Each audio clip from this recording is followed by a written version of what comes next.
And action!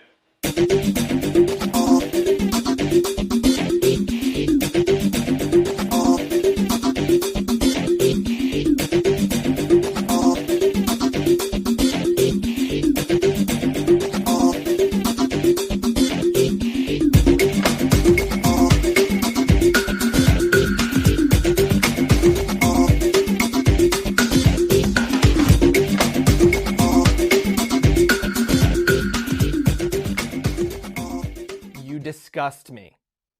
Grow up. Hello everybody, welcome to the very first episode of What's the Script? What's the script, mate? But it's it's not a Glaswegian fucking accosting you at one fucking Hall Street. It's a movie review podcast by me and my good pal Chris. This is Chris. How are you, Chris? No bad. Not bad. Looking forward to it. Aye, it should be eventful. Funny. It'll be funny if anything else, because knowing us two, we throw in a couple of accents, couple of impressions, and then we might even go off onto a tangent. So even though we're discussing a period drama, as I'm calling it now, because it is set about 60, 70 years ago, it could still morph into the MCU or something like that, you know what I mean? I don't know anything about that. No, do you hell, because your background doesn't give that away. Fucking Funko Pop City there. It doesn't stop, mate. It doesn't stop. Never stops. So before we go forward, just to let you know, this is just a bit of fun between me and my mate. If you do want to give some comments and feedback in the various socials that we're on, brilliant, man. If you've got any films you'd want us to look at, or, you know what I mean, that we might not think of, obviously get in touch as well. And at the very least, all we can tell you is get to fuck no watching that shit. You know what I mean? Like, if you know a woman's going to come in and going to watch Fried Green Tomatoes and let us know. I was going to say 16 Candles. But... Well, there you go. But I mean, what is it? Aye, what's the most kind of chicky flicky that you would consider? What do you like? What's your guilty pleasure, chick flick wise? I don't know. Well, there's like, I've never seen Dirty Dancing. There you go. What? Never seen it. Never seen Baby Foot in the Corner, but I see it whenever. Christ, I've built you up to be some sort of movie buff, I know. You've never seen Dirty Dancing? Aye, but I've abstained for that. Aye, that means you don't watch Channel 5 every 3 weeks now, because it's fucking never after. Anyway, ladies and gentlemen, we'll get right into it. So Stand By Me, obviously it was a 1987 film directed by Robert Reiner. And obviously the simple synopsis is it follows the journey of four boys who go outside the small town America to go and find the body of a young boy who's went missing. And you'll get to that at the end of it. So it was shot, as I said, 1986. It didn't come out in 1987. I don't want to get too technical and boggy down with stuff like that, but at a time when the cast, you look at now, right? Do you know what I mean? You've got River Phoenix, Will Wheaton, Jerry O'Connell, and Corey Feldman. You look at them and go, woof. And who's the other one? Kiefer Sutherland, fuck's sake. Yeah. Do you know what I mean? But at the time, obviously, they were unknown. Do you know what I mean? Aye, that's what I mean. I think, see, Kiefer Sutherland, he must have had some spate of films. I think he was in that.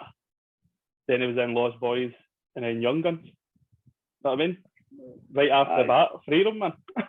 Aye, so he get fucking launched into the Hollywood. But we talked about this off camera, and I thought, listen to us. Hello, darling. We talked about this. And we both thought of the same thing at different times, didn't we? It was freaky, man. That's how you know there's something supernatural in the air, mate. No way. I mean, that nobody else talks about that. I don't think anybody's heard it. I don't hear about it now, but it's the first I'd ever heard it. Well, I thought I was like the first person to ever think about it, and then you text me. So tell the people what we're talking about. Looking at Kiefer Sutherland's character in Stand By Me, blonde-haired guy, bad guy, gang leader, so and so, and then we were thinking, is he the same person and The Lost Boys, like the same character, but just decades later, but because he's just the same character, same person, acts the same way, except he's a vampire. It might not be, but I just thought it was cool, man. Do you know what? I didn't actually go and look up. Is his name not Johnny in Lost Boys or not? I can't remember. I never looked it up. David's his name in that. Right. Okay. But I mean, obviously, that's what I mean. Be Stand By Me. Who calls the Wayne Ace? Is that just a nickname? I know. I know because his name's John Ace Merrill. But Ace is obviously the nickname. Because I don't think his father was called Eyeball at the christening either, do you know what I mean? Well, I know somebody called Eyeball. Aye, but did they get the water put in his heat for the priest? We christen you Eyeball LeChance. Oh, Eyeball Paul, man. What a boy. Eyeball Paul, Christ, fuck. So, there we go, folks. So, now you're thinking about it, and it's got a movie history like us that knows their films is fucking, Ace and David out of fucking Lost Boys. And in the terms of, do you know what I mean, the movie universe, there's only 25 years between the two films. Do you know what I mean? So, went to escaped small town Castle Rock, went to LA to try and become an actor and get fucking bitten in the neck. Well, it's just started off. It could be. It could be him, and he's just changed his name from Ace to David. I mean, because his acting name. Exactly. Know what I mean? So there you go. We've just wrote a script. And there's a film. There's a film. Aye. So, he thought about Kiefer Sutherland enough. Do you know he doesn't watch anything he's ever done? He's not watched any of his films. He's not watched any of his films. He's never seen an episode of 24, anything. He says when he sees his cell phone, he sees his cell phone camera, and he just sees himself and it puts him off. Well, did he watch Phone Booth? But because you don't see his face in that. True. Great film as well, but I digress. We'll get right into it, folks. Stand by me. It opens up just Land Rover sitting at the side of the road in a field. It pans into Richard Dreyfuss, who's the grown-up version of Gordy LeChance. And he's just obviously sitting in shock, isn't he, Chris, because he's just read the paper. That's it. My best mate died after come say this Wheaton. Everybody thought he was going to be a kind of scumbag like his family and all that, but you know, what does he say? He's no. Did you see at the end that he's not seen him for like 10 years or something? But it still hits him hard because it's like his best mate sort of thing. Exactly. So I mean, we'll go over the relationship between the boys as we go along the film, but that's how it starts. It's just Richard Dreyfuss with his wispy little bit of candy floss ginger hair, sitting like that. Just read the terrible news that his best pal for childhood has been killed. It's a far cry for his hair and jaws, isn't it? He's not a good looking guy at all, is he? No. I'm not a fan of Richard Dreyfuss, to be honest with you. I think he's very... Where do you go? No, that's what I was saying to you last night. I know. He wasn't even originally supposed to play that part. There's another actor in place it. And that's right. He wasn't good at doing the narration. So even Bob Reiner himself, he tried doing it, and it was just Dreyfuss. Aye. Because Rob Reiner was mainly an actor in Vintage, and looking at his back catalogue, he's been in some cracking films. And if you can't picture his face, you must know Max Belfort for fucking Wolf of Wall Street, who's Jordan's dad, the big angry Jewish guy that doesn't mind a bit of bush. Aye. No bush. Aye. What? You like the bush? I don't mind it so much. So that's Rob Reiner, a big bustling guy, but this kind of got him. He'd done a couple of directorials. This kind of got him a wee bit on the stratosphere into mainstream directing, and he did do a couple of good films after that as well, and had a part to play in a few things, mainly I would say 80s, 90s in it, but A Few Good Men. He directed that, and that got awards and stuff like that as well. And the only other one I know that I could see would be before that, it was The Prince's Bride. So, well, he done this as Spinal Tap and all, and then later on he done The Bucket List. Okay, right there. I've seen that, The Bucket List. That's not bad fun. It's not bad. Payday for Michael Caine and fucking Morgan Freeman after they'd done Batman. You know what I mean? Must be down to the last 20 million each or something.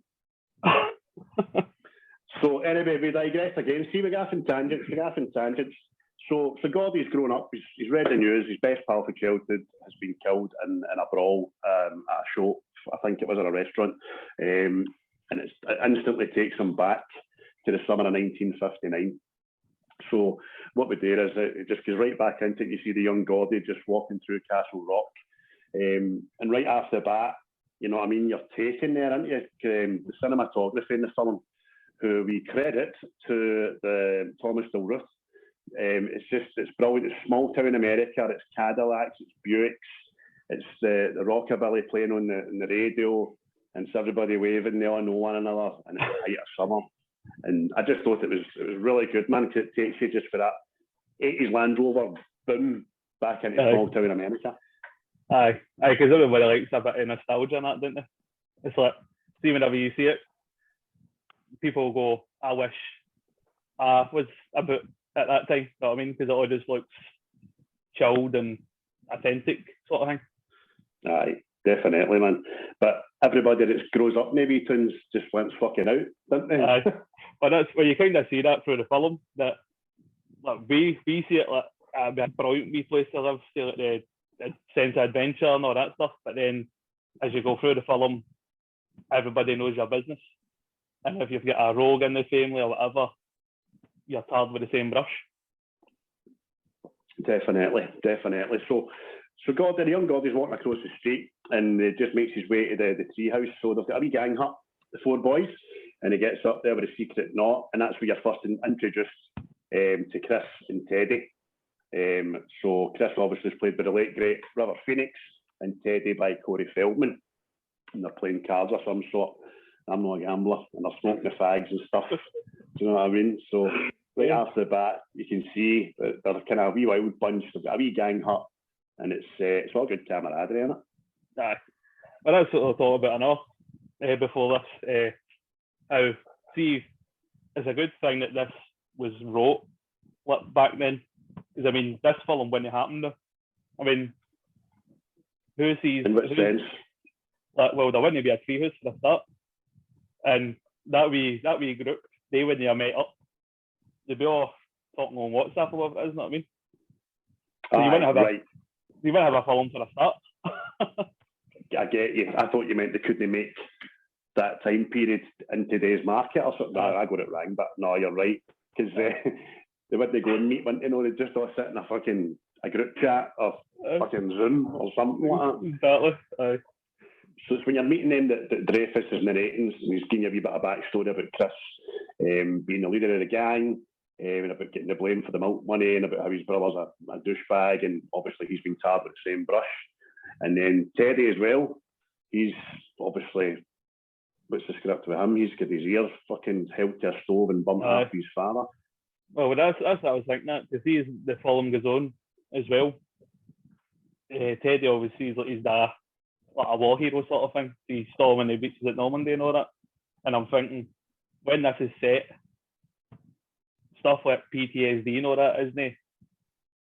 Like, nobody knows about it. So you've got a guy that's obviously PTSD, takes out in his voice sort of thing, you know what I mean?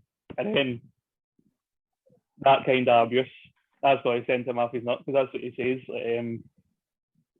He's the crazy guy out the gang sort of thing. And you're like, aye, because he's got a mental issue now. You know what I mean? Getting your ear bummed off your father that obviously he still idolises as well. You know what I mean? Aye. No, that's a good point, man. I never even thought of that, but you're right. Because 1959, you're talking just about 15 years, well, little under 15 years after the Second World War, aren't you? So all these soldiers went home, back to normality, and had no outlet to discuss or vent for what they've seen, what they've felt. Do you know what I mean? So that's a great point, mate, actually. So it is. So, and it also tells you as well that well, Chris explains, doesn't he, that it says his dad's been battering him because he's been drinking a lot. And it's just, back then, it just seems to be the accepted thing. So you've met 3 of the boys, and the 2 that you've met there, you've got a bit of a backstory. We're still to get to Gordy, and then obviously, hey guys, let me in. Let me in, guys. Seriously, sincerely. You're good at that. It's because I'm fat. So that's the 4th member of the quartet, and that's wee Vern. And they just kind of haze him and tease him, and they poke at him. He's the chubby one in the gang. But he's brilliant, man. He's absolutely funny. It just shows you fat shaming was back then and all. That's that. So he's sat him at the door. They don't let him in. Eventually gets in and stuff like that. But he misses the jokes that Chris tells everybody about how do you know a Frenchman been in your backyard. And Teddy's, I'm half French, man. I'm half French. Don't say it. What is it? Your garbage cans are empty and your dog's pregnant. No.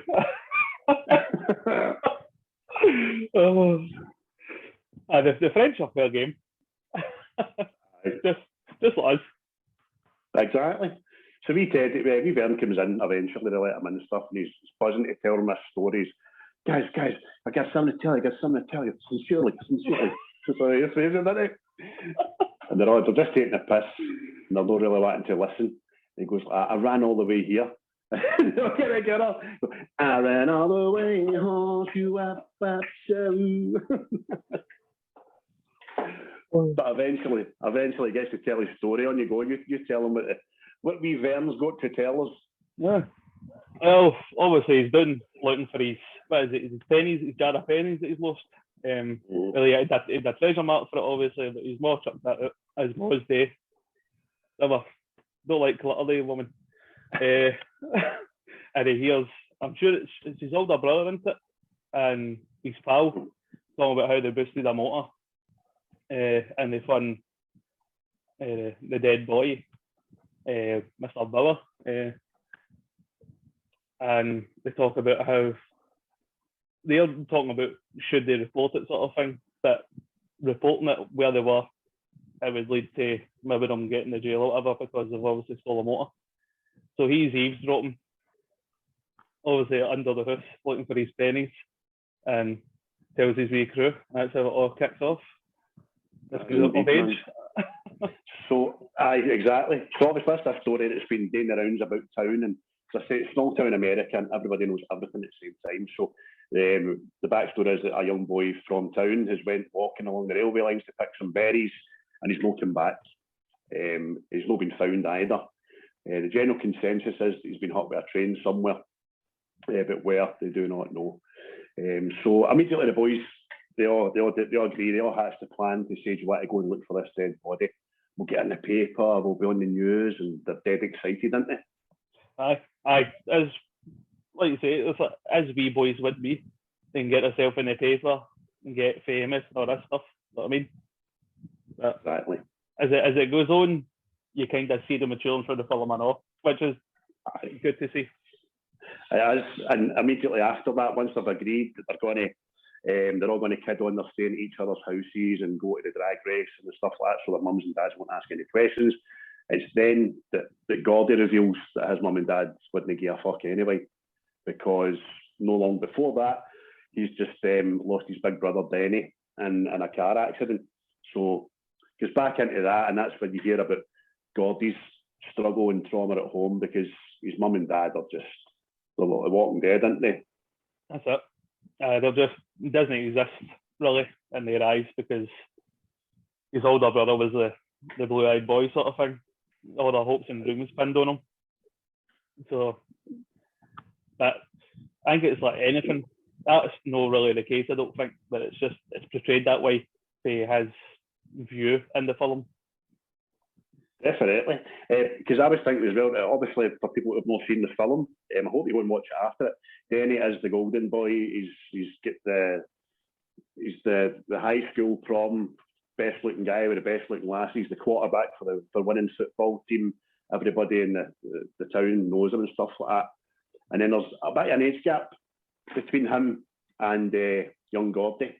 And Gordy's obviously got his own what do you call it, talents and stuff, but not in a more in an academic way, not in a kind of sport and good looks and motors kind of ways. But there's a bit of an age gap. And obviously, the mum and the father, especially, his focuses are all on my boy Denny, the football player and stuff. And as I was saying to you, I was laughing because I just realised when I watched it back that his dad was the mutant that had Quato in his belly at a Total Recall in 1990. And then I realised, I know the mum, she's the mammy out of the Goonies. Aye. No, Gremlins. Oh, Gremlins. Aye, Gremlins. And she might have Gremlins. That's another one. I choose on that with Corey Feldman again. Another. So he was. See? So he was. Illuminati revealed, lads. Aye. Jesus, so he was, because he obviously was Billy's pal, wasn't he, the young neighbour? Yep. And wanted to go and see the professor with a gremlin. It's another film. Again, we're going off and I digress. So the death story's there. So you found out that Teddy, Chris, and Gordy they've got their problems. But being a 12-year-old boy in 1959, nobody gives a fucking shit anyway about it. So there you go. So you find out as well that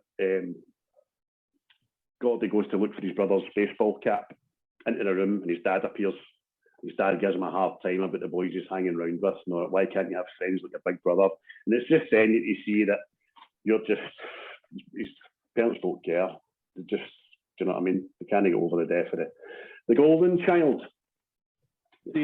So then, oh, sorry, on go. No, that's what I was saying to you, Ross. Let's see all these characters, they've all got this like abusive dad, or they don't care, or whatever. Do you think that was Stephen King's experience when he was younger? That his dad didn't care, or his dad was abusive, or whatever, and he's just put it into each character? Definitely. I mean, there was an interview no long ago. I think it was the 30th anniversary. I've read, and I'm just paraphrasing here, and they asked Stephen King about it, and he said he was Gordy. He was that young, awkward boy that had a talent for writing, and it was just trying to get it out there because it wasn't seen as an avenue to a career. You know what I mean? It was go out and get a job, go out and be a football player, go out and do something with your hands. You know what I mean? So he did admit to it. He says that looking back 30 years, you know what I mean? I was Gordy, misunderstood young guy with a talent that wasn't nurtured, but obviously he got there in the end, the big freaky bastard. I've seen some things, that boy.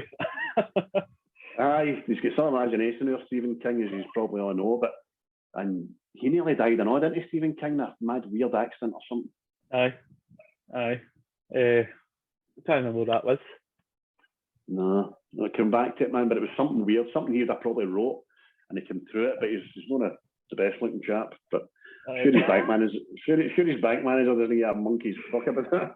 Well, that's apparently, I know. Know how he wrote Carrie? Apparently, you only get like £1,000 for selling the rights to whatever company it was that made the Carrie film. Really? You only get like £1,000 or something. Wow. Because the novel that this film was based on, The Body, he wrote like 4 years before it. He got £100,000 for that, which in today's terms is absolute peanuts. But his agent at the time was clever enough to put a 10% clause in it, so anything that came from the movie he would get as well. And as we know, there's a budget of about 7.5 to 8 million for the film, and it grossed 56. So 35 years ago, that's kind of good, isn't it? Ching ching. Aye, ching ching, because as I said, these boys weren't the mainstream actors, so I can only imagine they wouldn't be getting. They'd be getting more than the average fucking working Joe, but they wouldn't be getting, in today's terms, what I sold that would demand. So he meets up with Chris. They're just about going on an adventure. They've got their backpacks, they've got their sleeping bags tied in string and all that kind of stuff. It's just, they've not got anything, but they've got everything run about them. Do you know what I mean? And that's when Chris sees, "Won't you want to see something?" And it takes round the back of the shop. Oh, yeah, that's another thing as well. I was watching Bob Reiner talking about the film as well. And you know when River Phoenix jumps off the truck that he gets strapped off in?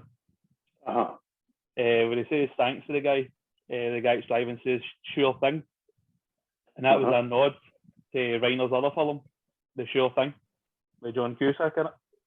That's what it says. Yeah, it says all his films, he'll have a wee nod to his other films in the film. Aye, so this is like before what we know now as Easter eggs in it. Aye, exactly. I remember when Easter eggs was becoming a thing, and I didn't understand it. Aye, and I was looking for actual fucking eggs. Look out for the Easter eggs in this film. And I'm looking for fucking eggs on it. Not a Cadbury's to be seen. Aye. Sure Thing. Again, John Cusack plays the dead brother Denny. So there you go. Another thing that's on to link. So he's met Chris. Chris jumps off a truck or that, takes him around the back of the diner, and he produces his dad's handgun, doesn't he, out his sleeping bag. Aye, for a laugh and all that. You never really think of that, you know. You've got a group of Waynes running about with a loaded gun through this whole film. Like that. Only in America. Exactly. And it's his dad's 45, but he says his dad won't even miss it because he's been drinking so much. He'll just think he's been shooting beer cans and made an arse of it. And that's when Gordy is just looking through the gun. He's pointing at the bins and stuff, isn't he? Aye, he tells him it isn't loaded, and obviously has a wee pop. Boom. Gun goes off. Aye, that moment. Who's letting off cherry bomb? You know what I mean? Like, what? Fucking loudest cherry bomb ever, man. Jesus Christ. That actress I know, she was actually Rob Reiner's assistant in the film, and she was an aspiring actress, so he gave her that wee bit part. Jesus, aye. So it's just when Gordy shoots the gun, it's just, Jesus! His face, man. Oh, brilliant, man. So the pinky swear, I said, I didn't know it was loaded, a pinky swear and all that kind of stuff. And then that's when they're walking down the street after that, and Ace and Eyeball are walking by, and Ace takes Gordy's hat off, just given to him by his dead brother off him. So that's your first introduction into the arsehole that is Kiefer Sutherland. Oh, that's what he says at all when they were filming that, for Sutherland to stay in character. He used to bully him off on set, sort of thing, and it was to help the younger actors as well be scared of him. So see, when it came to scenes and all that, when they looked petrified of him, that was because he was bullying them on set. You're like that. Aye, that's a thing, was it? Aye. He hurt me. No, he didn't. He was just staying in character. Aye. Just to behave. Aye. So where's HR? I know. Where's HR back then? There wasn't any HR, which will allude to an awe. What happens to Jerry O'Connell during the filming. But Chris stands up to him for taking the hat, but it only ends up in Chris getting decked by Ace, and Ace has got a cigarette to his eye, take it back. So they take it back, they go in their separate ways, and obviously Deed Brothers hats away, which is a big thing for young Gordy. So they meet up with the other boys. See, that's hanging up. See with the hat as well. Kiefer Sutherland was asking Rob Reiner about it. He's like, I put it on my head, like, this is now mine, sort of thing. And Rob Reiner says, nah, you threw that hat away as soon as you went round the corner. It means absolutely nothing to you and everything to him, sort of thing. I was like, that's just pretty people, that. Aye. So it was only used to, because I remember thinking about towards the end, we get to the end, that eventually gets the hat back, but it never happens, doesn't it? One thing. That's why you never see it, because he just, as soon as he took it, went off. Get that too. That's why the film was called The Hat. Stand by your hat, Stan. Aye. So the boys have all met up. They've met Teddy and they've met Vern, and they're just about to leave town and get that kind of iconic looking bridge. Because the film itself, let me just see my notes down here. The film was shot in Oregon, wasn't it? And that's where the bridge is today. Aye, because I've got a Stand By Me day thing now, isn't it? The wee town they filmed it in. They have a big day for it now. Every year. Aye, every Stand By Me day every year since 2007, and they said they get hunters, visitors and stuff like that. It's something I'd like to go, but I'm a geeky bastard. Do you know what I mean? Exactly. That's why people go to New York and all that. You see various bits. I mean, Times Square's just bright shiny lights, but people want to go to it. It's in nearly every film, isn't it? Definitely, mate. I think the closest I've been to a movie set, well, telly set, is when me and my mate Tim, we went to Spain. We went a day trip through to Girona, and we were on the stairs for Game of Thrones. Now, shame. Did you reenact it? Aye, of course I did. I had my kept my clothes on. I've got photos somewhere. Tim taking me on his stairs going like that. Shame. Which was quite good. I knew I'd recognised him at the time, but I had to Google it after it. I was like, it fucking is. It's the stairs out of Game of Thrones. So, anyway, we digress once again. So they're at the bridge. They decide it's about 20, 30 miles to get to the old Harlow Road via the big river. What's the river called again? I can't remember. Or the lake? Cannot remember, mate. Little companies. So they're not going to care about the road. They're going to have an adventure. They're going to look for this dead body. They're singing away. They're singing the Paladin song, which is obviously something that's on the cinema back in the day. And that's when they realise who brought the food. Right. And they've been that excited that not one of them has brought a scrap of fucking things to eat. But what's Vern brought? He's brought the comb. I got a comb. Mad Teddy. Well, I mean, what was the thing with the comb? What was it, so they could order their hair for when they're in the paper or something? Aye, probably. That's what I was thinking. But then Teddy tells him right after that, what the hell do you bring a comb for? You've not got any hair. He's got a buzz cut. I was thinking of you guys. Sincerely. Oh, what? So they've named. Sorry. That's the thing I know. This thing this number pops up quite a lot in Stephen King stuff. How when they add all the money up, it's like $2.37. So right. 237. That's the number of the room in The Shining, and it's Red's cell number in Shawshank Redemption. Oh, you've been doing your homework, son. Exactly, mate. I was harassed. Clocked that. It's not bad. Fucking, is there a Stephen Kingopedia or something like that? No. I was just thinking 237 with the, and then I seen there was a documentary called 237 about the Shining film. Right. So I was like, so is this just a thing he does?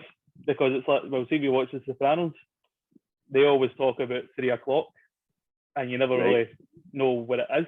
So I was like, is this just a number they put through it? And sure enough, it's in Free's film. Happens quite a lot, doesn't it?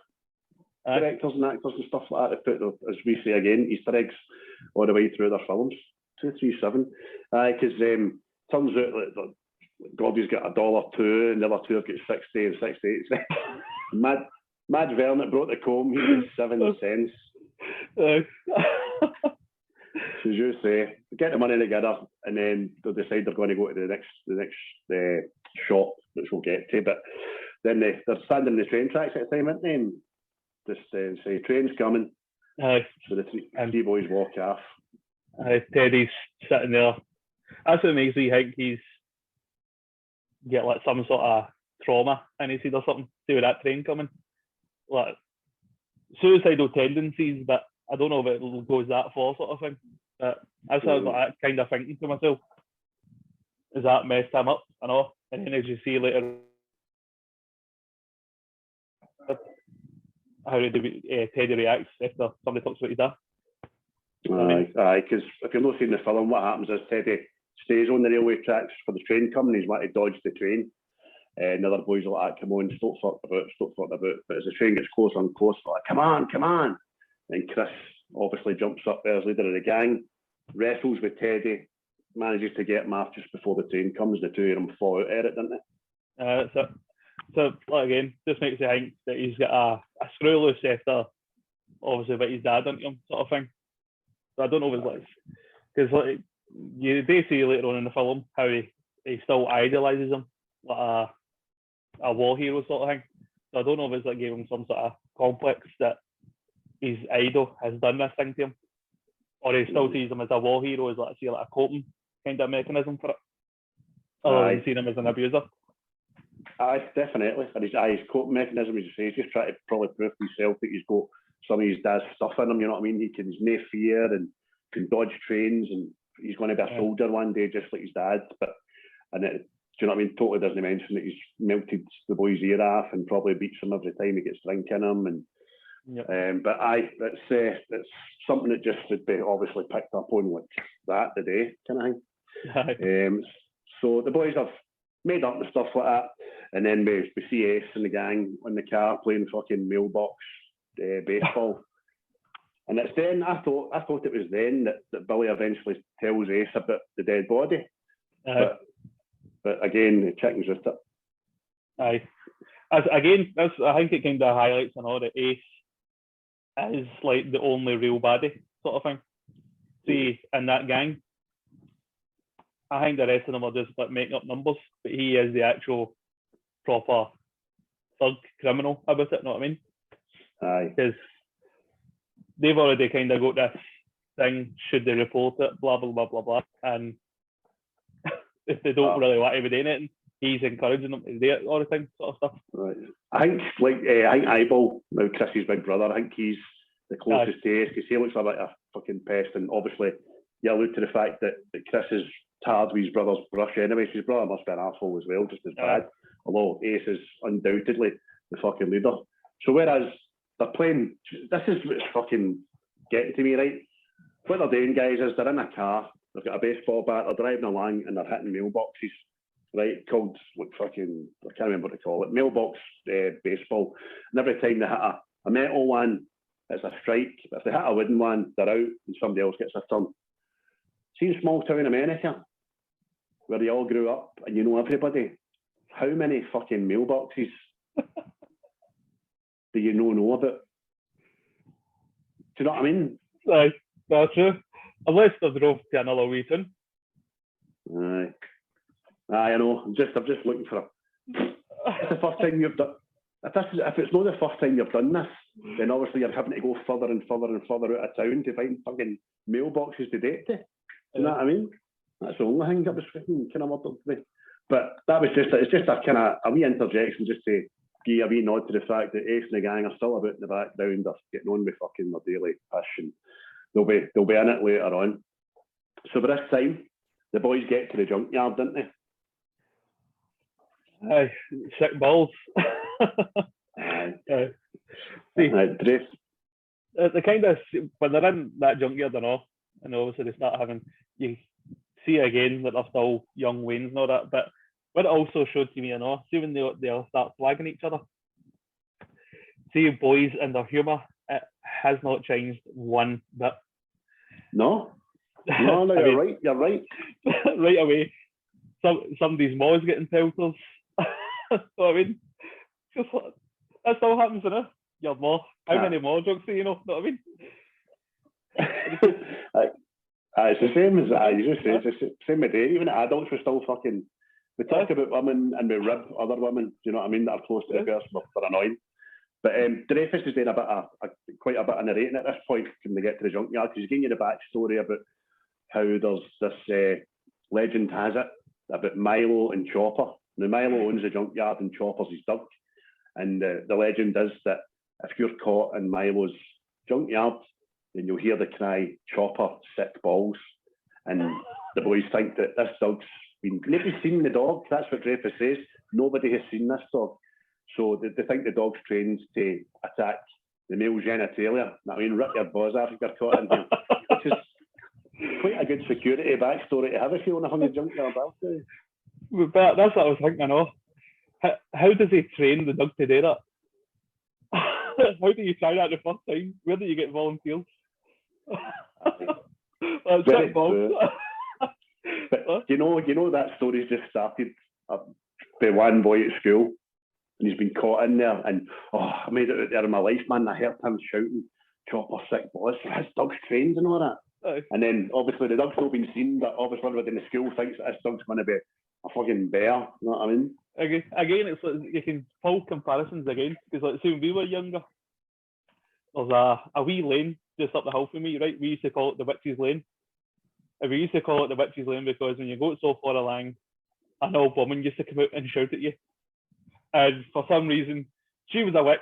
That was the Witch's Lane. And everybody knew somebody had been caught after, but never met this person. Bad fable. Bad fable, man. Everybody's got them.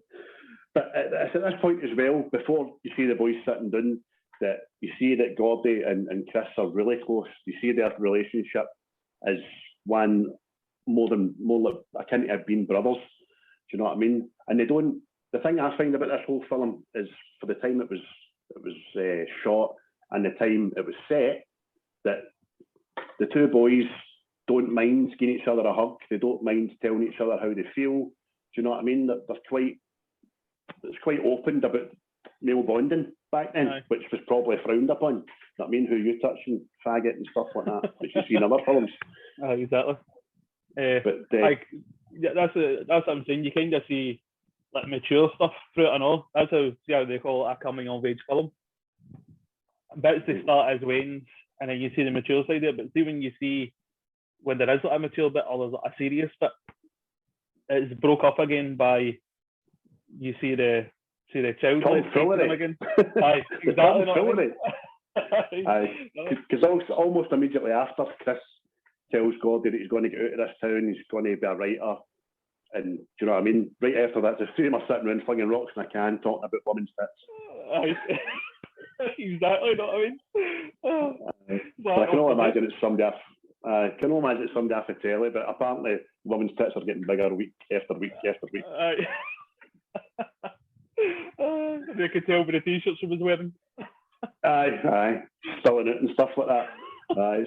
But that's the stuff boys talk about. Do you know what I mean? That's all boys are interested in at that age is boobs. Do you know what I mean? Definitely. And that's before the internet there, people.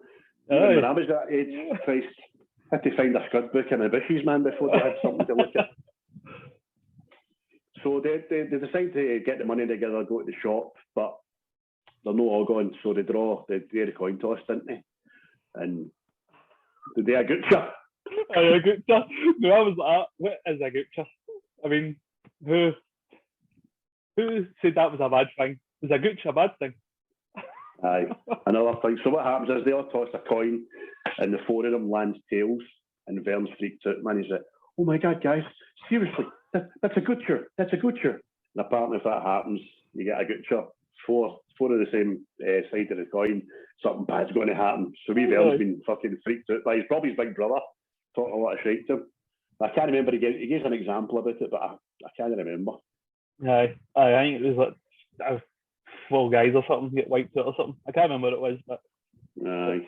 But they did a toss again, and Gordy loses. So Gordy's got to go to the shop.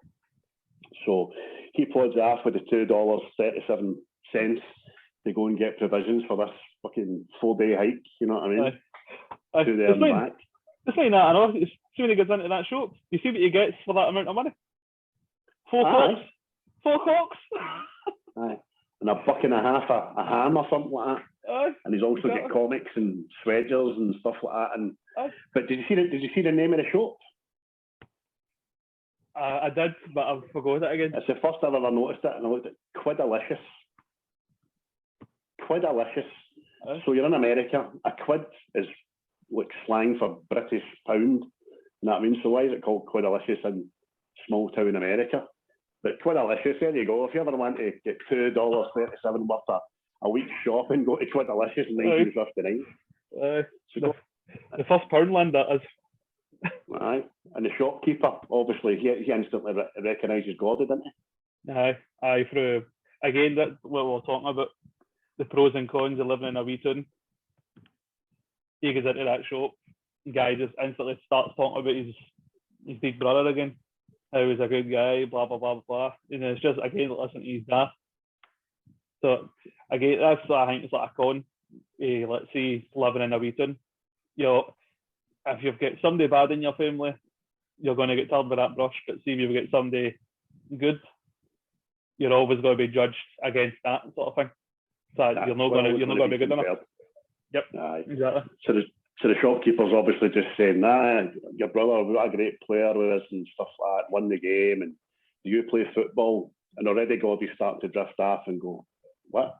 Do you know what I mean? And it takes him back to another memory around the dinner table when his big brother's still alive and his dad's talking about him just being a football player, football. His mum wants him to go and see a lassie. His dad's no time for lassies, he's got to concentrate on football. And then, but you see the closest between Denny and Gordy at the dinner table there, because Denny tries to diffuse the whole conversation by telling mum and dad that, look, did you read Gordy's story? Gordy wrote a really good story, man, a brilliant story, but I'm not interested. That's what I mean. I was thinking, is it just in Gordy's head that he's seen this? He just seen it for his aspect that he's done that, doesn't care? But with that, it kind of hammers it home that he doesn't exist in his dad's eyes. You know what I mean? It's all about elder brother. That's how I was alluding to earlier on about the age gap between the two of them. I'm obviously looking right deep into it and thinking that obviously maybe Gordy wasn't planned. Do you know what I mean? Mm-hmm. Aye, maybe. So and it kind of looks that way when anytime they harks back to the family unit, Gordy's he's just there and nobody's taking a vested interest in him apart from his big brother, who's now sadly passed away, which is a shame. But he gets his buck and a half of ham, he's 35 cokes, 2 packets of fucking whatever, Rizzlers, Ruffle Bars, whatever back in that day in America. He gets a fucking shitload of food anyway and he gets back to the junkyard. And he gets back to the junkyard where the boys were sitting round the can, and he looks to the very end of the junkyard and all you can see is his 3 pals scaling the fence. Do you know what I mean? Shiting herself. Left behind. They soldier and Teddy at that point. No, so they'll shout on him, Gordy, run. And it's by that time we know that Milo is back. You know what I mean? We took it. And he shouts, hey you, what you doing there? So it just... See, the bit of narration there I know is hilarious. Where he says, Chomper, sick on boy, whatever. And he's like, I heard sick balls. Which she would, you know what I mean? And just, blind panic, built up this myth. And that's my dog eating everybody's balls. That's it. If you imagine the devil dog's chasing you, you've still not seen it yet because you've high-tailed it and you're running, but you know a dog's chasing you and it's going to tear the balls off you. You would best fight yourself. And do you know, credit to Will Wheaton for that and the cinematographer that slowed it down, because the reaction face he done, the slow pan reaction face, that was great acting. You believed he thought he was getting the balls taken off him. Devil dog. It's like that. See, obviously, he escapes, gets away with it, air defence for that, and you see it. You're expecting this devil dog to be like a Rottweiler, a German Shepherd or something. But what is it? It's a golden retriever or something, isn't it? It's a cross between like a golden retriever and a fucking, I don't know, a fucking sheepdog or something. Just a wee mad dog. And then so they all start going the dog through the fence. Kiss my ass, Jimmy. Me Teddy especially. And then big Milo gets up to the fence and he knows them all. But he says to Teddy especially, doesn't he? He says, I know you. You're the Teddy LaChance. Your dad's a loony and all that, and he's up in the fucking loony asylum, doondy. See, that's what I'm thinking, that maybe feel like his dad, obviously, in the army and all that, and he's came back with PTSD. Or what was it? Shell shock, or whatever they call it. Aye, PTSD, you're right, aye. He's done that to him, and he's ended up in a loony bin, because, again, back then, they don't know how to treat any of that stuff. That's it. It wasn't as you said, it wasn't a diagnosis back then. So people that were different, Christ, even 50 years before that. I mean, if you were born a twin sometimes, or you would be flung in a cell and all that. Christ, it was only a few hundred years ago we were burning people for being witches because they didn't smoke when we pushed them off a cliff. You know what I mean? Scamps, tell you. What we like? I know. But he does, the big bastard, he goads Teddy something terrible, and at least to Teddy, like getting right upset and crying and stuff like that. And again, as you said earlier, he's still defending his dad, and he's still. My dad stormed the beaches at Normandy. My dad's a war hero. Blah blah blah blah blah. So it was, but and that was that. That was Chucky sick balls at number 6. Fuck all. See the scene after that, I know. See when it's like the comforting Teddy after it, and it's just the 4 of them, and they're just walking towards the screen. Rob Reiner says that's the best scene in the film because see, we look at it, and because I watched the director's cut as well, and you hear him talking about it, the camera never cuts away. See in that scene, single shot, single shot, and he's like, these are like, say, what, 15 to 11-year-old, and they're all meeting their marks right, all on cue, and it's just one big shot sort of thing. He's like, best shot in the film. The whole film. Because obviously it's a single shot. There's no cutting. They have to no break character.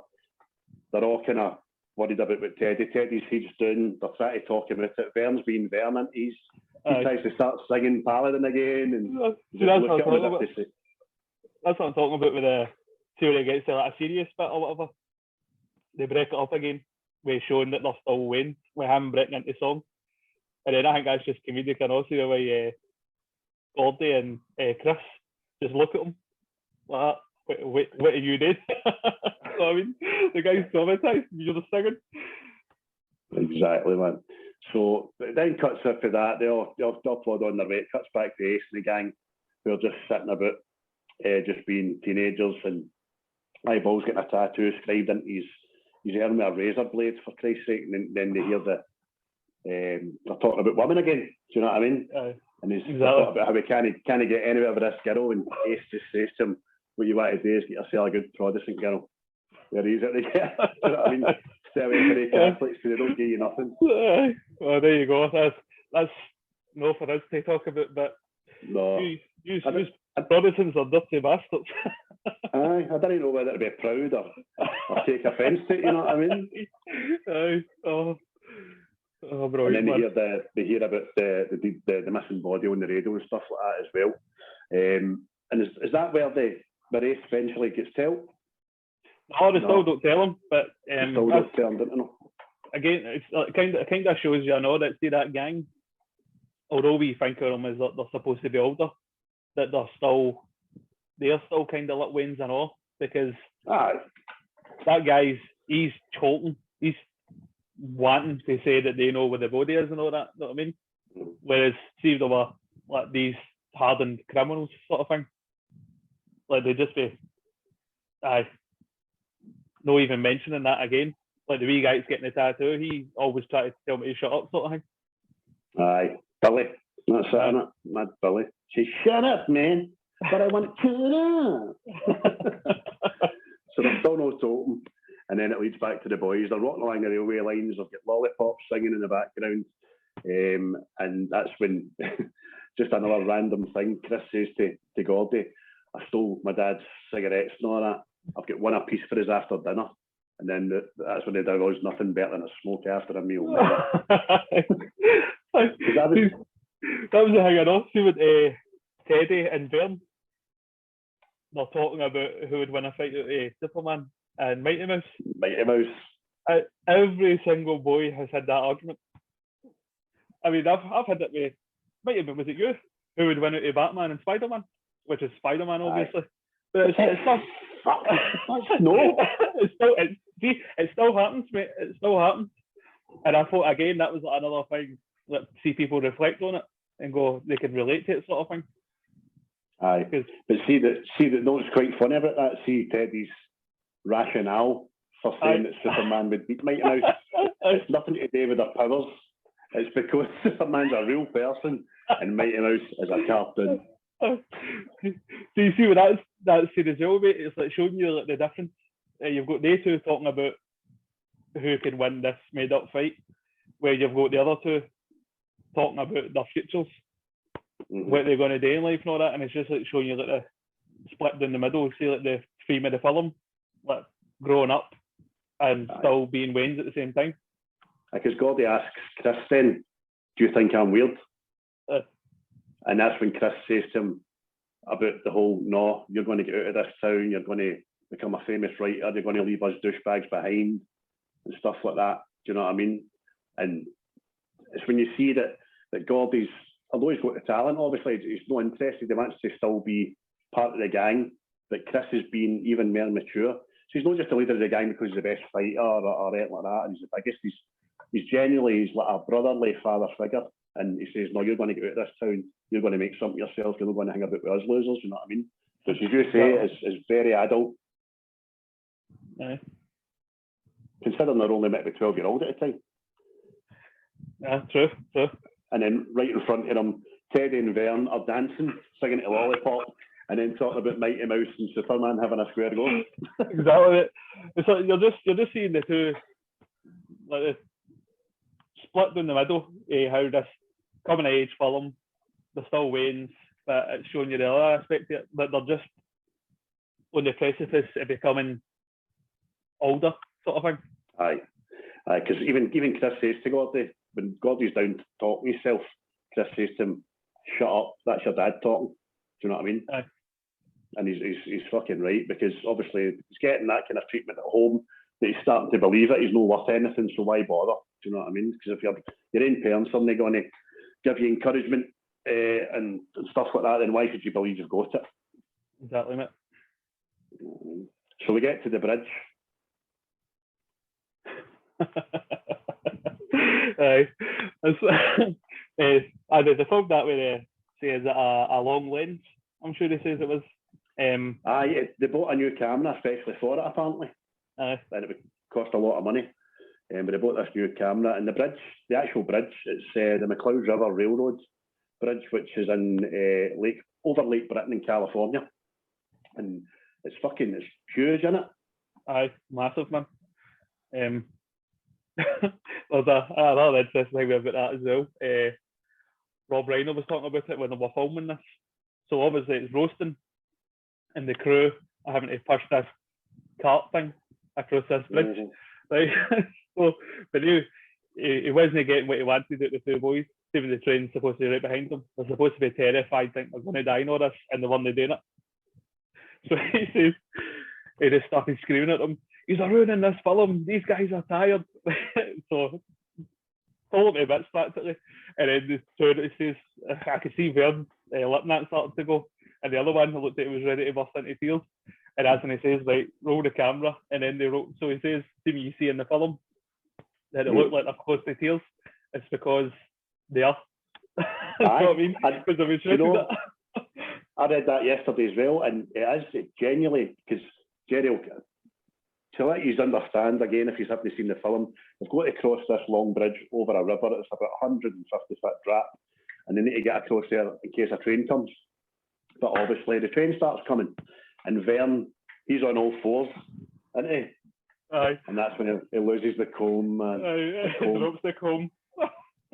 Drops the comb. But as you say, so the train's coming. Gordy eventually gets Vern on his feet to run, make it across this bridge before they get hit by the train. And I always remember looking at Jerry O'Connell's face and thinking, you look genuinely shitting yourself, man.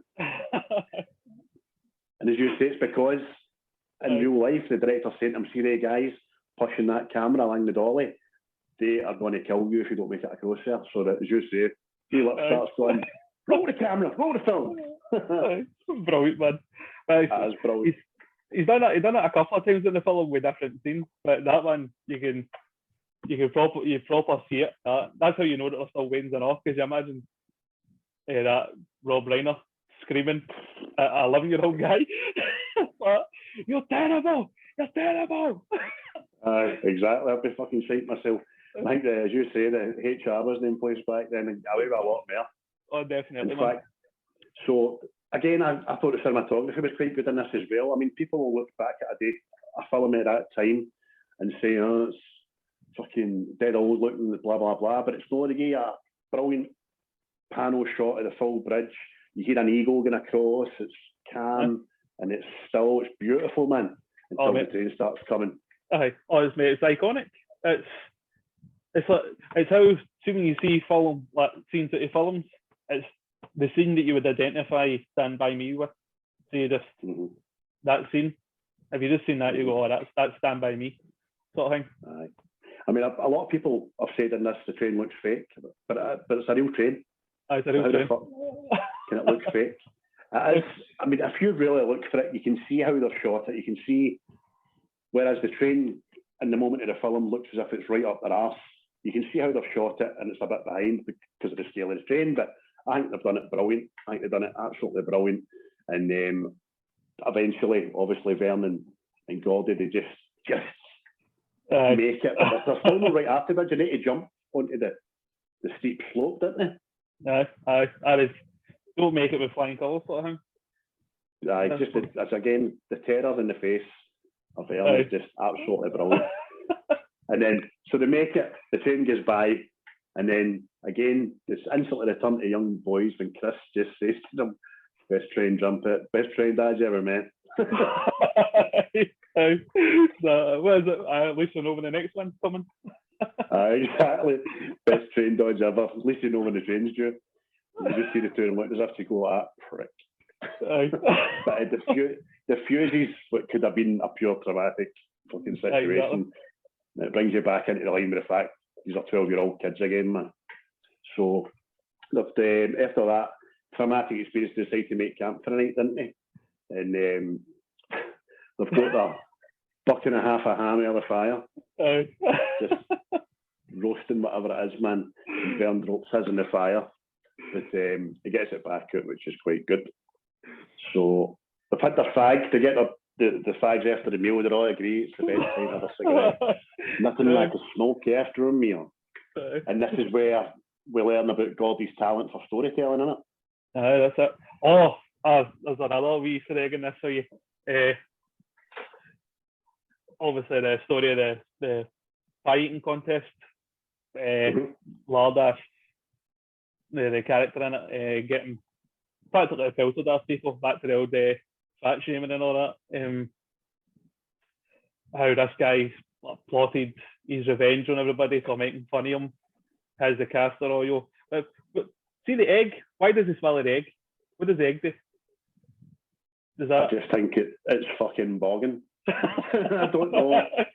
I think the oil and the egg's a binder into it. I think the egg's to keep the oil down for a certain amount of time. Because the oil would just swish about, and I think the egg's just to plateau it until obviously he eats what he eats and it bursts through. Oh Jesus, man. So he's doing this pie eating competition, and on the way up, people are making fun of him. The other contestants making fun of him and all that. So he's plotted to be sick and make everybody else sick, right? So he's done that with the castor oil and all that. And instead of winning the competition, which it looks like he's winning as well, he just eventually bulks this blueberry castor oil everywhere.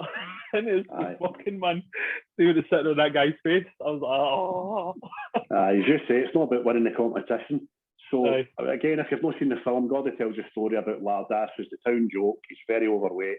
Everybody makes fun of him. His name is David Hogan, but nobody calls him that. Even his own brother and sister call him Lardass, you know what I mean? But he plots his revenge on the whole town at the annual pie eating competition.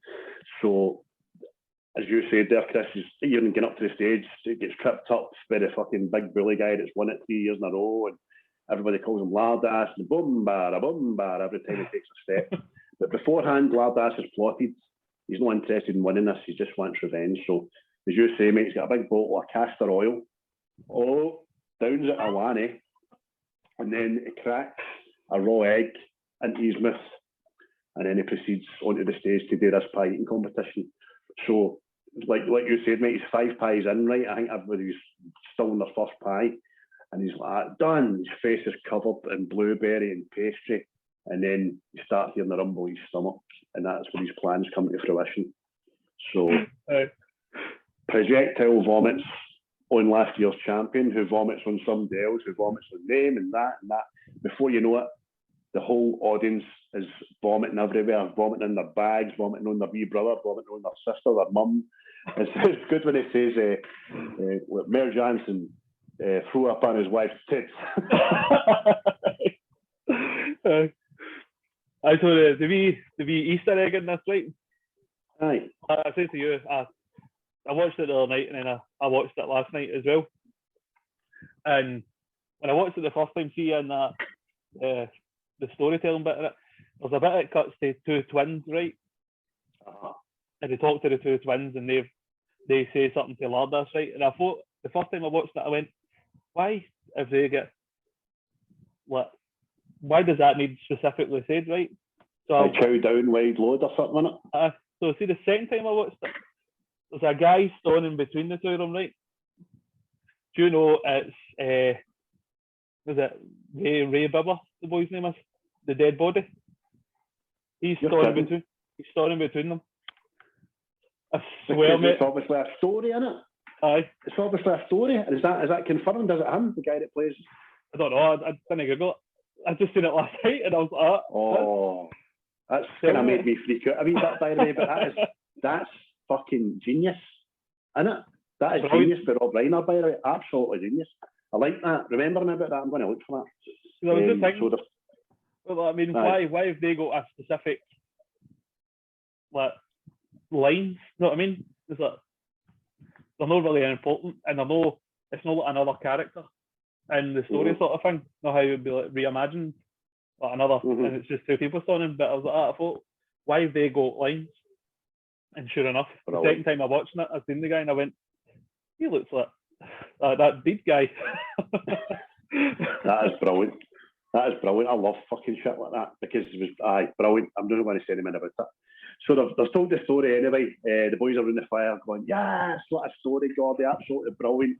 Another triumph. What an amazing story. And Teddy pipes up. Then what happens?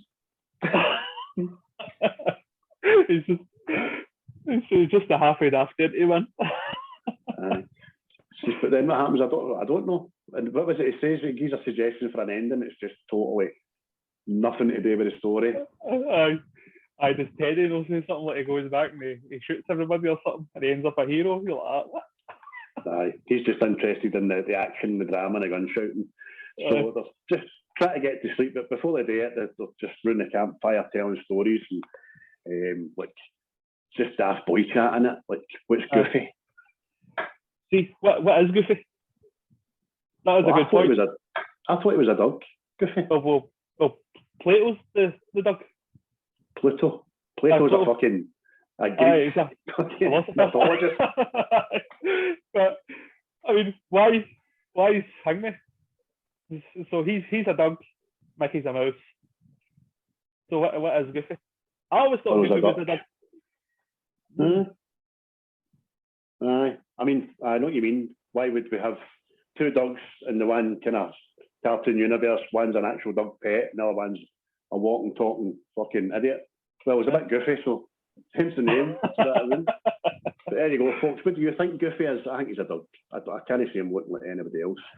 And then they ask other staff boy questions for the time of that period, like if you could have one food for the rest of your life, what would it be? Well, what would yours be? What would yours be? Mine, pizza. I think pizza's a safe bet. Because you could do a different topping every night. You know what I mean? Nobody has to say it's the same flavour of pizza. But Vern, his answer is cherry pez, because obviously a sweetie is a food group. Do you know what I mean? Sincerely, cherry pez all day long, no argument. Sincerely, cherry pez. And then obviously wagon train was a big thing back then. It was on every week, and Gordy says, "But wagon train, they never stop. They never stop wagoning. Where do they get to? Just every week, they're gone and they're gone and they're gone, but they never get anywhere." Aye. What was the other one? The $1 million question. I knew it was fixed because who knows that much about opera? What? Aye, that's right. $64,000 question, that. So they decide to get to sleep and all that, and then the howling starts. They're out in the woods, obviously in the middle of nowhere, 20 miles from home, and they can hear everything. Like, they decide it's obviously a coyote and stuff, and then obviously Teddy starts freaking out Vern by saying it's the ghost of Ray Bauer coming to look for you. I know. Because a ghost would howl, wouldn't it? I'll say that, you've got banshees, haven't you? Aye, but they're usually cutting about hoosies and the like, are they not? castles on the island and that. Aye. Then again, reverts back to him. He's no as brave as he thinks he is. So there's a big hill close to him. Right back into the team, man. Shines himself. So they decide to stand guard. They obviously realised that they've got the Chris's dad's gun, so they all take turns in standing guards, and there's just a kind of somber moment of them all taking turns and stuff. And then Vern, obviously, he can't sit still every time he hears an owl hooting or something like that. He's pointing the gun. The best bit of that is when he's behind the tree and the owl hoots. You just see the wee huntsman with the gun. Aye. Brilliant. Yeah, comical, man. Just slapstick.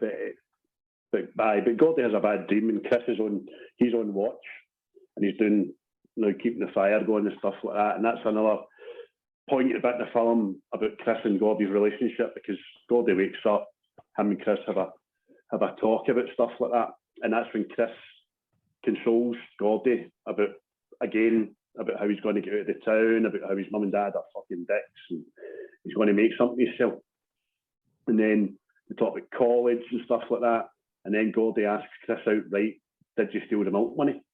And he says, because Chris is saying it, nobody asked me if I stole the milk money. I get the blame for it, and that was that. There was no trial, no nothing. Gordy says, "Did you steal it?" And he goes, "Of course I did. I did steal the milk money." He says, "But what you'll know here is the fact that I never spent that milk money. What you'll know here is I gave the milk money back. What you'll know here is old lady something that was a teacher at the school didn't hand back the milk money and turned up the next day at school with a brand new skirt." And Gordy says, "Oh, it's the one with all the flowers on it." And I remember that. So it's quite, it gets you there, man, that bit, because Chris has been betrayed by his teacher, somebody that's meant to be in a trusting environment, but no, she kept the money and just let him take the blame, get suspended for school. And you see how it affected Chris, because he burst into tears, didn't he? And that's what it says, this living in a Wheaton. That teacher was happy to just let him get the pelters, take the dairy for it. Because she knows that Orton, was that Chris boy? What do we expect? You know what I mean? Aye. Nobody will believe him. I'm a teacher. Jesus. That's it. And it's just, again, it's showing you that these wee tunes, staying in them can be a bad thing. You know what I mean? Aye. Exactly. And it shows you as well about how young Waynes can just think to herself, you can't trust somebody like that. Why fucking bother? You know what I mean? And that's why a lot of people have went down the bad path and stuff like that. But that's exactly it, mate. But it's another good kind of scene. I think there's a good single shot of the camera there as well. They don't break character. Aye. And again, the boys are showing a level of affection towards one another. They don't mind giving each other a hug and patting each other on the back and showing their emotions or crying. Just, it's a beautiful. The two guys. I mean, Will Wheaton didn't going to be the best fucking actor in the world. I mean, he made an arse on Star Trek The Next Generation, but where he was doing brilliant, but decided to leave to pursue other things, made a cunt of it. Because I just stayed where he was. But the two boys for their ages there, I mean, we all knew River Phoenix was just born to act. He was tremendous, man. But hats off to him. I thought it was a great scene. The two of them done it brilliantly. But before we go into day two of their journey, that was another thing that I read up on as well. Rob Reiner got the four boys in a kind of like camp environment before they started shooting, so that they were interacting, hanging about together. They were eating together, sleeping together. Do you know what I mean? And that's why there's such a great bond between the four boys on set, because they were genuinely friends. They genuinely cared about one another. They got up to all sorts at this movie camp, which is what Rob Reiner called it. He set up a movie camp for them. And there was my mate Tim reminded me the other day, and I told you about it, that they had kind of babysitters, if you will, on set. But one time, Vern, who was Jerry O'Connell, decided to tie his babysitter to a tree. And this is offset, right? This is off Shannon. Tied his babysitter to a tree, fucked off to the nearest town because he just wanted cookies. And he stole these cookies at a diner that were laced with hash. Ended up going missing for hours. And the casting crew eventually found him freaking out in the woods, fucking high as a kite, man. 12-year-old boy stoned at his box. Again, where's HR? Exactly. I thought that was what the fuck is the story, man. So we've hit the camp scene. They woke up the next morning, but you just see Gordy just quietly sitting on the railway lines, reading a comic, and a deer appears, and it's then that Richard Dreyfuss, which it means a lot and it means nothing, but Richard Dreyfuss says, "I saw a deer. I never told any of the boys that I saw that deer, and I've never told anybody to this day until I'm right here just now." Do you know what I mean? It's like something he kept to himself on that trip. That was like just for him, sort of thing. Aye, that was just my moment, and do you know what I mean? It was good. Because a lot of people can look at that and go, why even mention that? Why even put that in there? It's about a boy's innocence at the end of the day, and that is something that back in 1959 would have been a big fucking deal, man. I seen a deer, man. It was like that away from me and all that. Go and tell your pals, but he wanted to keep that as his nice wee moment. You know what I mean? Oh, nowadays is I pulled a phone out and took a picture or something. Aye, frightened the freaking shite with it, man. No. So they obviously make tracks, and then they get the Royal River is what it's called, the Royal River. They get to the Royal River, but it's off track, and they need to get through the woods and stuff like that. And they get to the very edge of it through the woods, an absolute quagmire into it, man. This swamp that the purpose built for the film. It wasn't just. What was it? It just wasn't. Well, because Corey Feldman, he was doing an interview about it. How they built this man-made pond thing out in the woods, because they couldn't go into a normal swamp because they thought, there'll be all sorts of whatever creatures in it and you don't know what's in the water, sort of thing. So they built this one. That's what it says. They built this 2 months before we got to it. So it was out there for 2 months. So when we came out to film, we didn't know what was in it anyway. But it was man-made, so it was man-made natural swamp. And you see it, they've not done anything to it. See that bit where they walk in, it's all the mud and it's up by their shoes and all that. That's just the way it was. After obviously lying out there for 2 months. Mad. So they've realised that they have to cross this mad swampy pond, didn't they? And Chris goes like, "It's all right, it's cool, it's no deep." And he's poking the very edge of it where it's sitting. And that scene of the four of them just gone in a lanny and dropping down to their necks in the water, I think it's brilliant, man. Aye, again, brilliant. It's like pure, it's just slapstick again, isn't it? Just like, we've tested it, it's safe. Like you say, it's poking at the edges of it like that. Aye, that'll work. And then next, like, in sync, boom, all four of them, done. But apart from Vern, who's getting a bit pissed off about we should have stayed on the train tracks, they decide, we're wet now, and they start just dunking one another and having a laugh. But Gordy's, come on, I'm wanting to cross this. So they get across and they catch up with Gordy. They have a wee wrestle in the mud. They're all wrestling, having just been boys, and that's when Gordy says, "Vern, there's something on your neck." They're covered in leeches, aren't they? Aye, covered in some inappropriate places, shall we say. Aye, covered in leeches, all jump out, freaking and all that. Obviously, they get them all off, and then Gordy's starting to, like any man would be, in a pure blind panic, with one of the leeches is obviously on his, what was it? Was it his home Oz, wasn't it? It's on, well, Chris says after the fact to give him a break. He's just a leech hanging off his balls. But that's what it must have been, or else it must have had some size of fucking member there, because it was a big leech, so it must have been his testicles. I mean, if you're not seeing the film again, the boys run out the river, they strip down to their underwear, start getting the leeches off one another, and they think they've got them all, and you just see, again, great acting by Wheaton. You see Goldie's face and shaking because he knows, and the other boys instantly know what he's fucking scared about, and he just looks into his underwear, puts his hand down, obviously don't see nothing, obviously Christ, and then he just pulls his hand out with this motherfucking big giant leech on it, and his hand's covered in blood, and sees the blood and faints right away, doesn't he? Aye, that was inspired by true events enough to Stephen King. Right. That actually happened. they all jump into a lake or something and all came out covered. I don't know about the leech on the balls right enough, but it says that actually did happen. Aye, So. makes for a good story that, but at least it was. But say fence anyway, they get them round and stuff, and then they get on their way again. So after that scene, I've wrote it down now. We get back to Ace and the Gang. It sounds like a mad 80s pop group, doesn't it? Ace and the Gang, welcome number 2. And this is where he eventually, Billy spills to him that they know where the dead body is and they want to go and find it. We'll get in the paper. Same as the young ones. We'll maybe get a reward. That's what they're thinking about, money into it. That's how you see it. So you think they're supposed to think of him as older, but they're actually still idiots or not. In fact, they've not really grew up much. You know what I mean? No. It's not about they're old enough that they should think of what does eventually happen with an anonymous tip, but they're just thinking, aye, reward, find this body, we'll get money, we'll get credit, sort of thing. Even though they're hated in the Wheaton.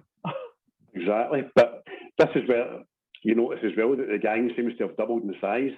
There's now 8 of them, there's 2 motors, and then I can't get my head around, right? See Vern's brother that's itching all the way through the film to tell Ace about this, ends up, I don't want to go.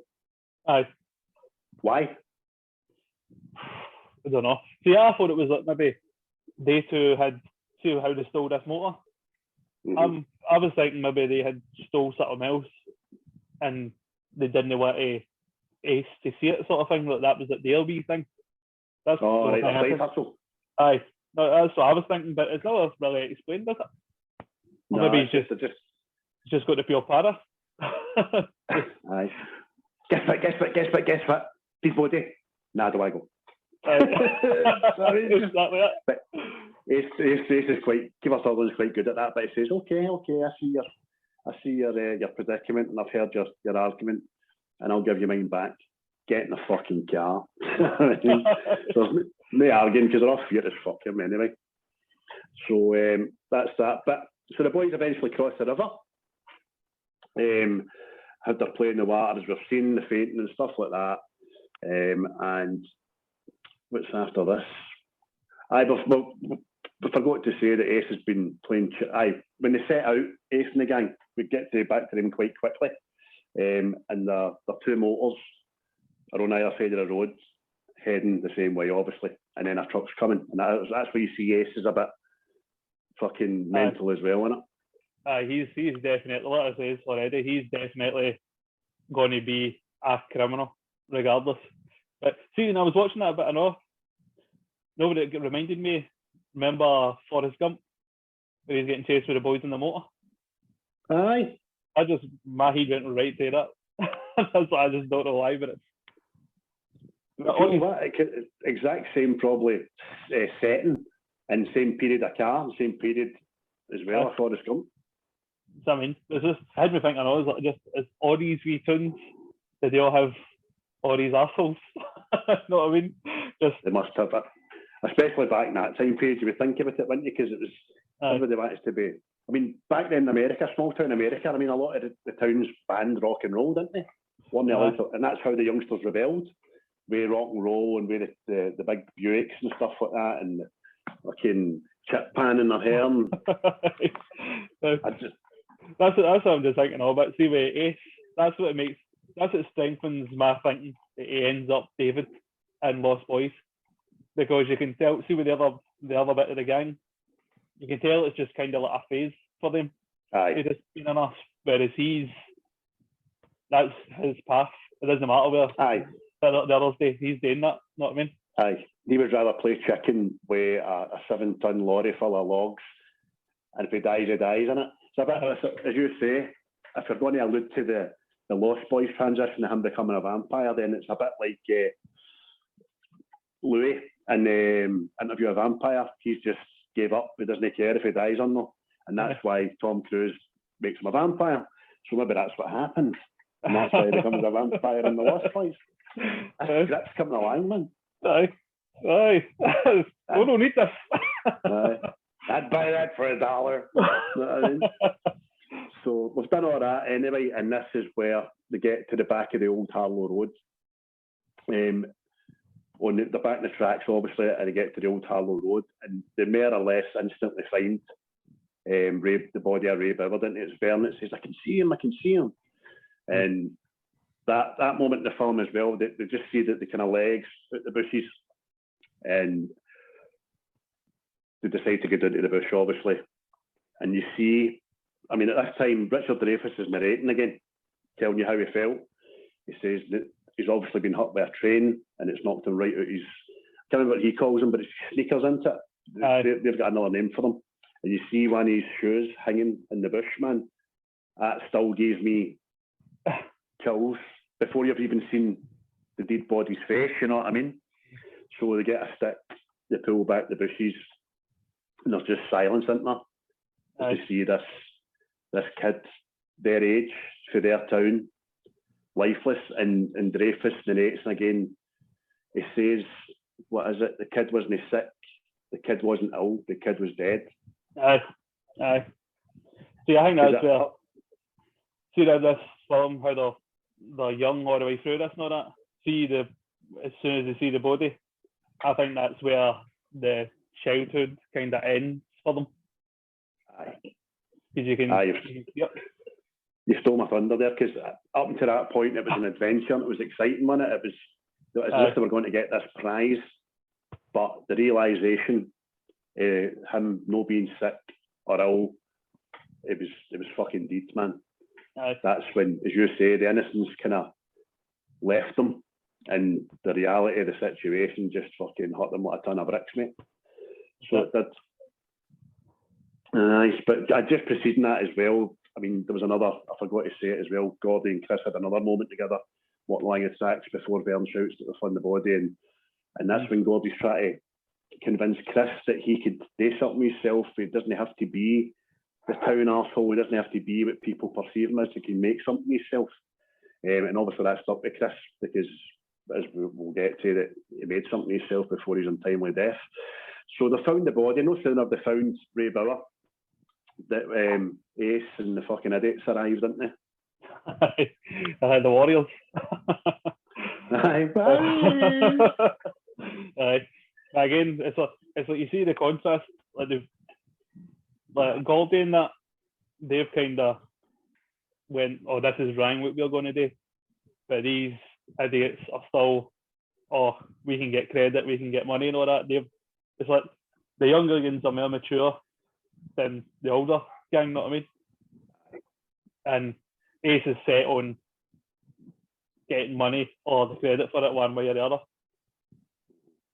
And when you see it now, when Teddy says there's 4 years, make your move sort of thing, and then the rest of them run, and it's like, again, they take off like wee boys, you know what I mean? Like fleeting courage. Teddy and Chris kind of stand their ground right away, and Vern and Gordy bolt as soon as they see them. And obviously Teddy still gives him a bit of fucking snash back. And Chris says to him, Chris is just pan-faced, isn't he? He says, why don't you go home and fuck your mother some more? Ace can't believe it, man. This wee guy's fucking... Aye, starting up to him. Because he gave him the option, and he says, get out of here, get your stuff, and we'll say no more about it.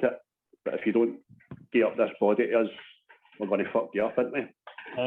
But it goes from beating the shit out of you to Ace pulling a knife on Chris, because Chris is just saying, no way, man, no way, we're not going anywhere, this is our body, we found it. And all the time, Chris's brother standing right next to fucking Ace as well. That's what I'm talking about, and honestly, they're just going through a phase sort of thing, whereas he's a ready criminal. That's him. That's his life. Because you see him, like, he doesn't. Why tell him to leave his wee brother alone? He's just like, still scared of him, like, don't do it, sort of thing. He's frozen with peer pressure, isn't he? He doesn't want to lose face for the sake of his wee brother, but it also shows you a bit about Chris's character, that he'll no back down for the greater good in that situation, whereas Kiefer Sutherland just doesn't care about his life or ending anybody else's. So he's got the flick knife out, he's just about to, again, when you end up finding out what happens to Chris in later life, It's a knife that kills him. But at this occasion, he's just about to be stabbed when the gun goes off. And Gordy's dun, dun, dun, dun, Gordy's reappeared, didn't he? And again, man, this gun, you see through the film, you really forget about that they've got a gun. This mad deadly weapon. They've had it for the start of the film. But it eventually comes to good use. And again, Gordy's standing up to Ace. Again, it was like that coming of age thing, like standing up to the bully that they were all terrified of, or overcoming their demons. Aye. And as much as we said about Ace not getting a monkeys about his life, he thinks twice, because obviously the back and forth with the verbals, and Ace doesn't think he's got the balls to do it. And then one of the best kind of lines that Gordy says to him, he's pointing the gun at Ace all the while, man. And he says, "Suck my fat one, you cheap dime store fucking, what is it? Cheap dime store hood." How dare you say this to me, sir? And then again, see, obviously they bolt, and Ace is like, we'll never forget this. We'll get you back on it. Which in the film you don't see them getting them again, but in the book apparently Gordy gets his fingers broke and his nose broke. So all right. I'm kind of glad they didn't put that in the film. No. Because it would have ended where the bad guy gets the win eventually. Aye. So it's good that they did that way. I would have took the feel-good factor right out of the movie. But just before that, I mean, Ace tries his last kind of tactic to throw at Gordy and say, "How many bullets you got that gun? You're going to kill us all?" And Gordy just shuts him right up, saying, just you, Ace, man." And that's when Ace realises this kid's serious, man, because I think he knows as well, after the death of his brother, he's got nothing to lose either, because he's downbeat my life a wee bit. So, as you say there, Ace decides to leave after his pals have all shot their cell up the hill and say, we'll never forget this. So you see with that and all, with that as well, like through the film, whenever something serious happens, they always cushion it with like funny stuff. So after they bolt, it goes back to them again, back to the boys' banter. Who told you you've got a fat one? You know what I mean? So biggest in 4 counties, you're going. And again, the boys' humour hasn't changed. How often do you go, I've got a massive one, you know what I mean? And it still happens, man. Brilliant. So I have that laughing interjection, and it says it's funny, it's not just biggest in 4 counties. It's like a pure Jim Carrey face when he says that. But then again, for that jovial 12-year-old kind of jokey moment, they regress into the fact, listen, we're not taking the body. It's no right. It's no fair. Because it's Gordy just, I can't remember what he says, I'm paraphrasing it, but kind of alludes to the fact that I don't think we should be delighted about finding a dead body. It's no right. So the boys, they all agree. I mean, I think Teddy's the one that doesn't really want to, but he does eventually anyway for the sake of the crew.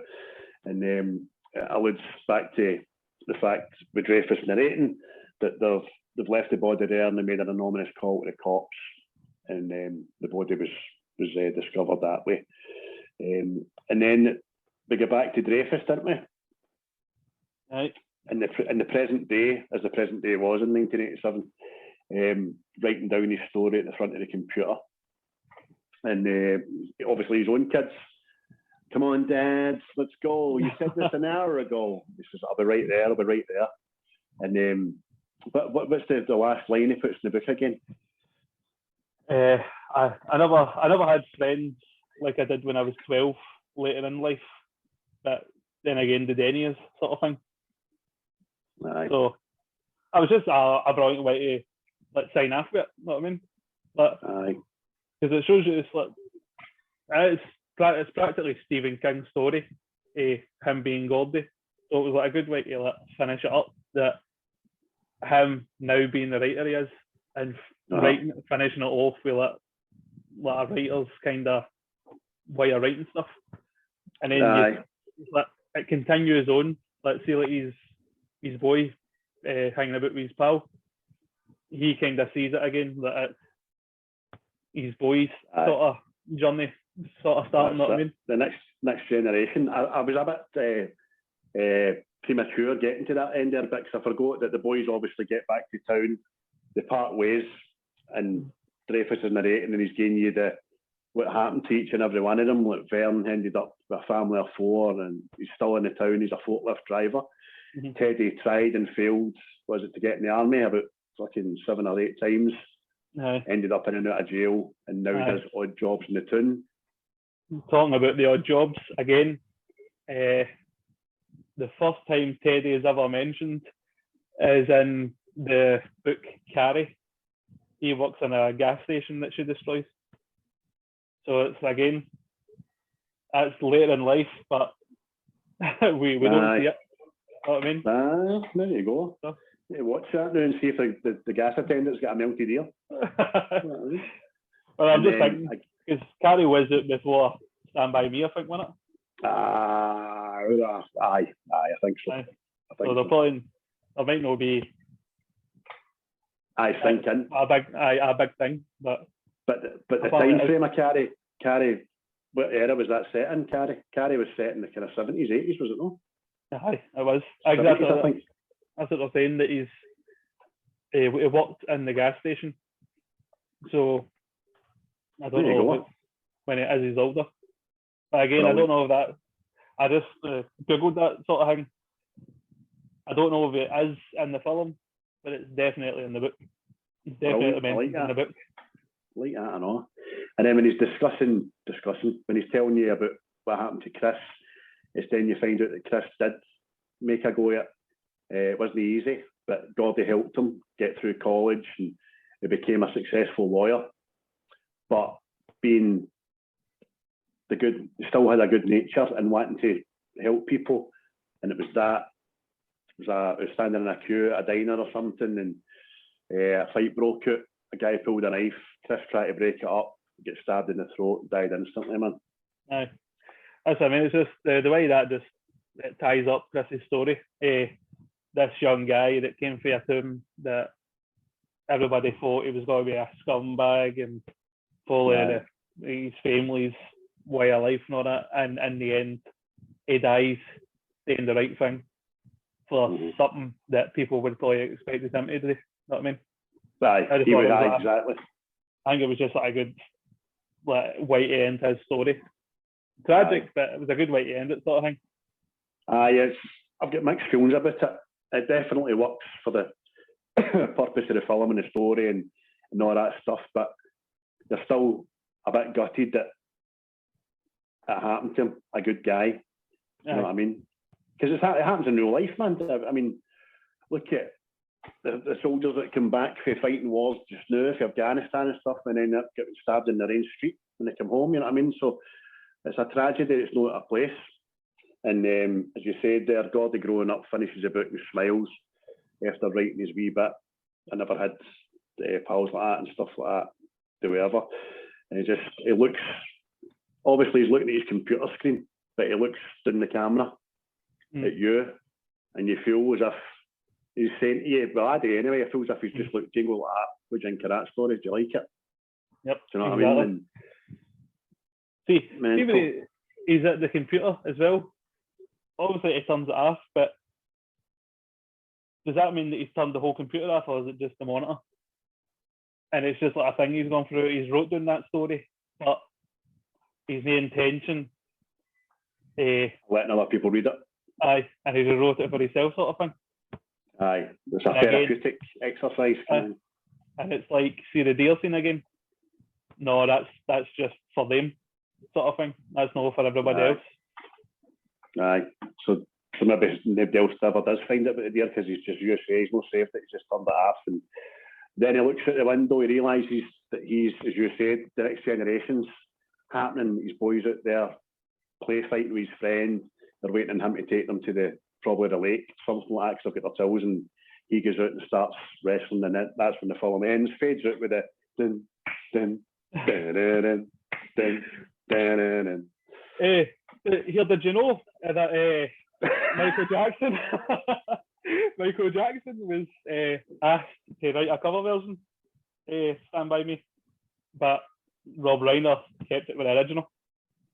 Aye, fucking just as well. Can you imagine sitting through an hour and a half, a period, I'm still going to call it a period drama, but with like Buddy Holly and the Chanels and all that playing all the way through it, and then at the very end you've got Michael Jackson singing Stand By Me. Who the fuck even suggested that pish, man? I know. It's probably the Higme, the studios.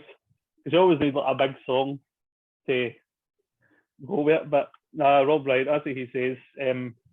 Because of when it was set, the year that it's set, the next year Stand By Me came out.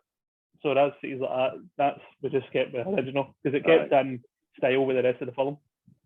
Well, that was good because Benny King, that was it, done the original, obviously.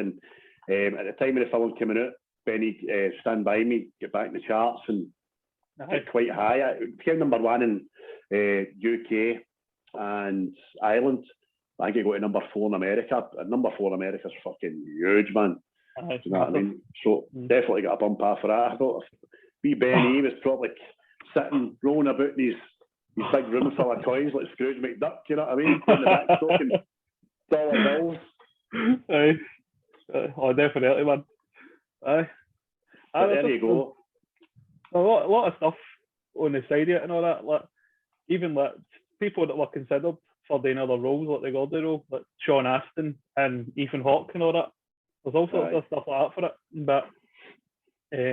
But Sean Astin said himself, he went in audition for the Gordy role. River Phoenix was in ahead of him, and he says when he walked into the room, he could see the people and all that were all holding back tears, and he said there'd no chance of getting it. Aye. So he says years later, he's seen the film and he went, aye, they made the right choice. It's magnanimous of him to say that. So aye, exactly. Aye. But what we'll do is, I mean, I think we've learnt to do it because I think an hour and a half went by, that's flew in, mate. Absolutely flew in. And we never even touched on half of the stuff that we could have. But like how the boys' careers have got on since then. Also, you know, River obviously tragically died at the Rainbow Rooms, and Corey Feldman's had his demons. Wheaton's not exactly won an Oscar, and Jerry O'Connell, right? Do you know when I first found out that Jerry O'Connell was in Stand By Me? When I seen him in Scream 2, he was the boyfriend at the time, wasn't he? And he was built like a shit breakfast. Do you know what I mean? Handsome and all that, and fucking Scream, scary face ties him to a cross on the stage. And I was looking it up and all that at the time, and it was like Jerry O'Connell. I was like, well, who's he been in? Fucking Stand By Me. I couldn't believe it, man. He was wee chubby Vern. He's married to, well, apparently he's married to the first actress that originally played Mystique. Apparently he's married to her now. Oh, well, the boy's doing no bad for himself. Again, it's not a director's thing, though. It's Will Wheaton, Corey Feldman, and Rob Reiner talking about it. And they were all talking about everybody. And that's what they were. He's married no bad, that boy. Aye. Stay well for yourself. It's quite funny. I mean, out of the cast, half of them done all right, and half of them still done all right. But, I mean, obviously, River Phoenix died due to drugs. Corey Feldman's had real bad problems with alcohol and drugs, and the Hollywood Illuminati, shall we say. And Kiefer Sutherland, after having a good career on the back of this, nearly fell off the fucking thing with drunk and drugs as well, but managed to get back in with phone booth, as we talked about earlier on, and then, well, not today. Today, great things, but Will Wheaton, I think the biggest thing he's done to Stand By Me, apart from Star Trek, was appear in the Big Bang Theory, wasn't it? That's what I kind of thought, he was in Stand By Me. What's ever happened to him? And sure enough. Because they gave him filters on that and all, did you know about the Star Trek Enterprise thing? They get filters on that. About that. What's for you when you go by you? This is true. He made the wrong decision at the time, but hey, it's a story for another day. Mate, going to wrap it up. I enjoyed that, did you? It was a good laugh, mate. So it's good to watch. The old classics, as we said. Definitely. The time just flies in, but so it's fucking mental, man. So I know next time to write less notes and try and trust my gut, man. Fucking hell. I'd have been better just phoning Rob Reiner saying, have you got a spare script there, man, so I can go through that. Then Chris says hello, and Gordy says yes, and they laugh and cuddle, and it is nice. There is a bird singing. Well, in fact, here's a question I'll ask you. See, everybody in the film, who do you see yourself in? Or who do you identify with most? That is a toughie, because I'm somewhere in between Gordy and Chris, I think. I couldn't pick one of them. I've not been the geeky one that was made funny like Vern. I've not been a crazy bastard as much as Teddy. But I've always had a bit of nous, a bit of talent, but know when to stand up for myself. Do you know what I mean? So I couldn't pick one of them, but if they two became homosexual and were able to have a little baby with a big beard, I'd be their son. Who do you see yourself as? I don't know, mate. Probably the deed boy. I'm a bit pale, and if I'm in the sun long enough, I'll let off a wee spell. But folks, if you, Chris likes to be a deed body. Picking blueberries, that's how I spend my time. I just, again, if you'd like to be uber fucking critical, you would wonder why you never heard a train coming. But hey ho, do you know what I mean? That's just another argument. Just it takes away from the goodness of the film. But I enjoyed watching it. I'll watch it probably another 10 times over the next couple of years anyway, because it's always been one of my favourites anyway. And we'll think of something to do next time, mate. And don't forget to watch the pie scene, and you'll see the dead boy alive and well. Aye, that's the trivia for you guys. Watch the pie scene, watch the two twins saying, "Hey lads, chow down, wide loads," because I've not seen it. I'm going to go and look at it just now after I've something to eat. But Chris, it's been a pleasure, mate. Thank you very much. I'll get this up on YouTube and on Spotify. He's a shout. Thanks everybody for tuning in. If you liked it, let us know that you liked it. Let us know what you liked, what you thought was you didn't like. If you've got any movie suggestions going forward as well, let us know, and we'll definitely think about it if it's worth thinking about. And keep on the socials. Everything apart from 16 candles. Aye. And in fact, no, I'll leave that. I'm going to say something else, but I'll leave it. Right, well, man, you have a good day. I'll catch you later. Have a good one, mate. Cheerio, bye. Cheerio, bye. And action!